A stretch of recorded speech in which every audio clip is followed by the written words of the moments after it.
2026 বিধানসভা নির্বাচনে একক সংখ্যাগরিষ্ঠ নিয়ে বিজেপি সরকার গঠনের পর থেকেই রাজ্যের বিভিন্ন জায়গায় তৃণমূলের পার্টি অফিস দখল ও ভাঙচুরের অভিযোগ সামনে এসেছে।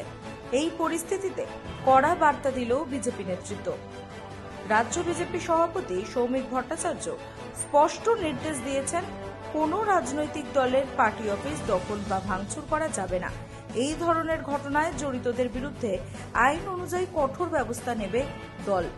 সেই নির্দেশের প্রেক্ষিতেই বসিরহাট সাংগঠনিক জেলা বিজেপির সভাপতি সুকল্যাণ বৈদ্য বলেন, বিজেপি কোনোভাবেই এই ধরনের ঘটনাকে সমর্থন করে না।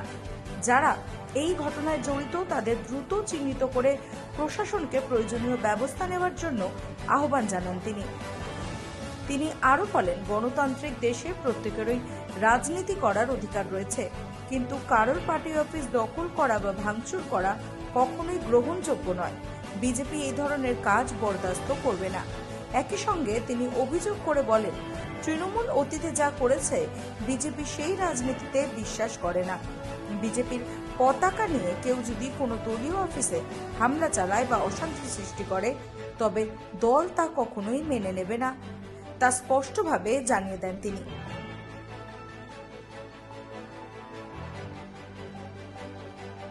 কেউ যদি নিজে স্বইচ্ছায় পতাকা পরিবর্তন করে আমাদের কিছু বলার নেই, তার স্বাধীনতা আছে, কিন্তু আমরা একদম ক্লিয়ারলি আপনাদের পক্ষ থেকে জানিয়ে দিচ্ছি যে কোন রকম জোর আমরা কোনো ইউনিয়নের উপরে করিনি, সাংগঠনিক ভাবে কেউ করিনি। পতাকা নিয়ে যদি তাদের কোনো অপরাধ বা চাপাচ্ছে তাতে করে বিজেপির দিকেই আবার আঙুল। না, বিজেপি এর কোনোটাই, আমি অফিসিয়ালি বলছি তো, বিজেপি কোনোভাবেই অনুমোদন দিচ্ছে না। এছাড়াও আরো একটা কথা স্পষ্ট ভাবে বলে দিতে চাই, কিছু কিছু টিএমসির যারা সন্ত্রাস চালাতো এক সময়, তারা ব্যাঙের ছাতার মতো হঠাৎ করে মোড়ে মোড়ে বিজেপির পার্টি অফিস গজিয়ে তুলছে। এটা পার্টি অনুমোদন করে না। কোন এরিয়ায় পার্টির যদি পার্টি অফিস করতে হয় অবশ্যই মন্ডল সভাপতির অনুমতি সাপেক্ষ। হ্যাঁ, নতুন করে অনেক জায়গায় করছে কিংবা পুরনো পার্টি অফিস দখল করে করছে। মন্ডল সভাপতির কোন রকম নির্দেশ ছাড়া কোনো পার্টি অফিস নতুন ভাবে করা যাবে না। আপনারা শুধু নির্দেশ দিয়ে বসে থাকবেন না, কোনো হস্তক্ষেপ করবেন? একদম আজকে ঘোষণা করে দিচ্ছি, এরপর থেকে পার্টি আভ্যন্তরীণ যে ব্যবস্থা আছে সে ব্যবস্থা গ্রহণ করবে। গতকাল সরকার, দেখুন, বিজেপির এই রাজ্যে বিজেপি যে কটা ইস্যুতে লড়াই করেছে রাজনৈতিক ক্ষেত্রে, তার অন্যতম প্রধান ইস্যু হচ্ছে রেস্টোরেশন অফ ডেমোক্রেসি, ডেমোক্রেসির পুনঃপ্রতিষ্ঠা, যেটা তৃণমূল আমলে একদম বন্ধ হয়ে গেছিল। বাম আমল থেকে শুরু হয়েছিল যে অন্যের পার্টি অফিস দখল করে ভাঙচুর করা, তৃণমূল সেই পার্টি অফিস দখল নিয়ে সেখানে নিজেদের পার্টি অফিস করা। তো এর বিরুদ্ধেই লড়াই করে আমরা কিন্তু রেস্টোরেশন অফ ডেমোক্রেসি অর্থাৎ গণতন্ত্রের পুনঃপ্রতিষ্ঠার দাবি নিয়েই কিন্তু আমরা মানুষের কাছে গেছিলাম, মানুষ ম্যান্ডেট দিয়েছে।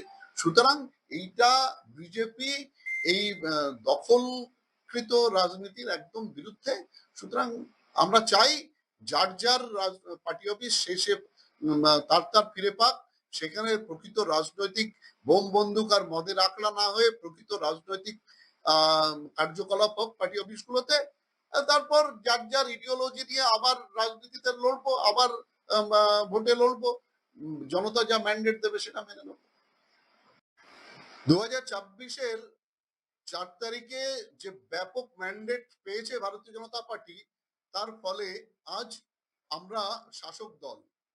একটা অদ্ভুত পরিস্থিতি সৃষ্টি হয়েছে যে 4 তারিখে রেজাল্টের যে আভাস পাওয়া গেছে যে বিজেপি বিরাট ম্যান্ডেট নিয়ে ক্ষমতায় আসতে চলেছে, তখনই এতদিন পর্যন্ত যারা বিজেপির কার্যকর্তাদের উপর, জেলা থেকে বুথ স্তরের কার্যকর্তাদের উপর ব্যাপক অত্যাচার করেছে, তারাই সঙ্গে সঙ্গে জার্সি পাল্টে বিজেপির পতাকা নিয়ে গেরুয়া আবির মেখে সেলিব্রেশনের নামে বা এই জয় উদযাপনের নামে একটা ব্যাপক উন্মাদনা সৃষ্টি করেছে, যেটা উশৃঙ্খলতার পর্যায়ে চলে গেছে।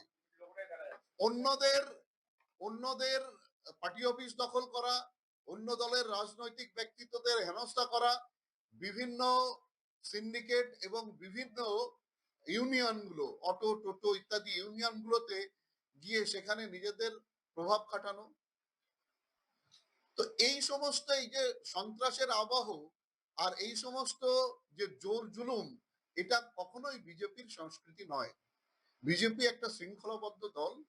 আমাদের রাজ্য সভাপতি মাননীয় শ্রমিক দা এবং আমাদের মুখ্যমন্ত্রী মাননীয় শুভেন্দু দা সহ আমাদের দলের সমস্ত স্তরের নেতারা, এমনকি এমএলএ এমপিরাও নিজ নিজ ক্ষেত্রে বার্তা দিয়েছেন যে এই সমস্ত উচ্ছৃঙ্খলতা করা যাবে না। কিন্তু তৃণমূল থেকে রাতারাতি দল পাল্টানো কিছু লোক এই জিনিসটা করছে বিজেপিকে সুপরিকল্পিতভাবে বদনাম করার জন্য এবং একটা সন্ত্রাসের আবহ তৈরি করে একটা দাঙ্গার পরিস্থিতি সৃষ্টি করার জন্য। আজকে এখান থেকে আপনাদের আমাদের সমস্ত দলীয় কর্মী কার্যকর্তাদের আগেই জানিয়েছি যে কোন রকম কোনো উচ্ছৃঙ্খলতা বরদাস্ত করা হবে না। রাজ্য সভাপতি বারবার বলেছেন, সংবাদ মাধ্যমের সামনে বলেছেন। আর আমি আজকে থেকে সকল কর্মী কার্যকর্তাকে একটা বার্তা দিতে চাই, যখনই কোনো উদযাপন হবে, সেলিব্রেশন হবে, সেটা যদি বুথ পর্যায়ের হয় তাহলে বুথ সভাপতির অনুমতি নিতে হবে, বুথ সভাপতির অনুমতির ভিত্তিতে করতে হবে। যদি মন্ডলে হয় তাহলে বুথ সভাপতিকে মন্ডল সভাপতির অনুমোদনের ভিত্তিতে করতে হবে। আর বড় কোনো কার্যক্রম হলে ব্যুরো রিপোর্ট, রাত দিন নিউজ নেটওয়ার্ক।